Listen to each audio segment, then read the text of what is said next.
Hello, this is Mr. Huff, and let's talk about setting up a mini notebook for end-of-year projects. So these are A5 journals, so it's basically a regular letter sheet of paper folded in half and bound. So on the very first page, what I want to see is a title, and then your name and the date. This way, if your notebook gets misplaced, we know who to return it to, and also it kind of gives me the focus of what you're going to accomplish in this notebook.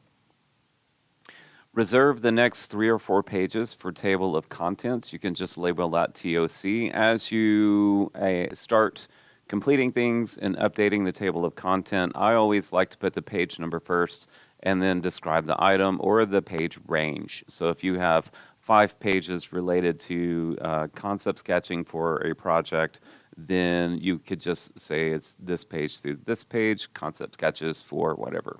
All right, so reserve the first probably 3 to 4 pages.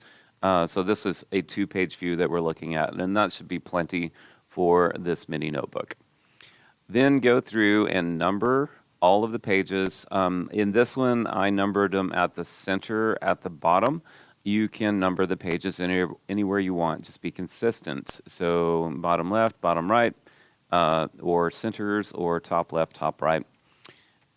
When you get to the pages, oh, wait a minute. I was also going to mention that it only took me about 3 minutes to number all the pages in this book. So at the very top on this space here, this is the page title. Me personally, I don't start with the title. I wait until the page is full and then put the title based on what I see on the page.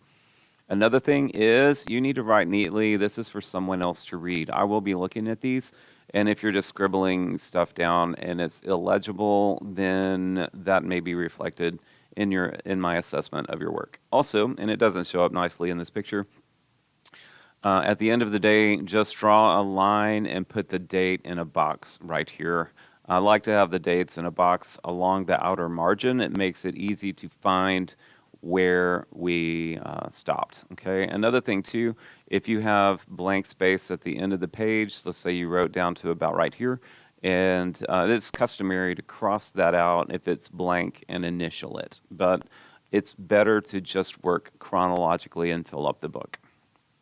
All right, another thing, since these are going to be, it's basically the size of one sheet of paper, if you have things you need to insert, you need to trim. So in this case, I have some formulas that I want to use as reference.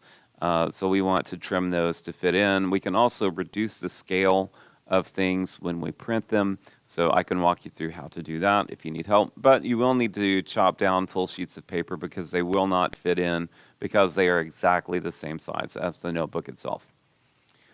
So here's an example of what a full page might look like. Let's remember how to put these in. So we are going to use tape. You can see the dispenser over here. Right here, you can barely see it. Use small pieces of tape. Don't try to shoot for about 1 inch or 25 millimeters if you want to think in metric, but just use a couple of small pieces of tape to put long pages in. Remember to fold them, and they should be it should be clear what they are. If it's not, then title it on the outside when it's folded down. But this would be an example of a insert, and then fold it toward the middle so it opens up like a book. This will keep your notebook tidy.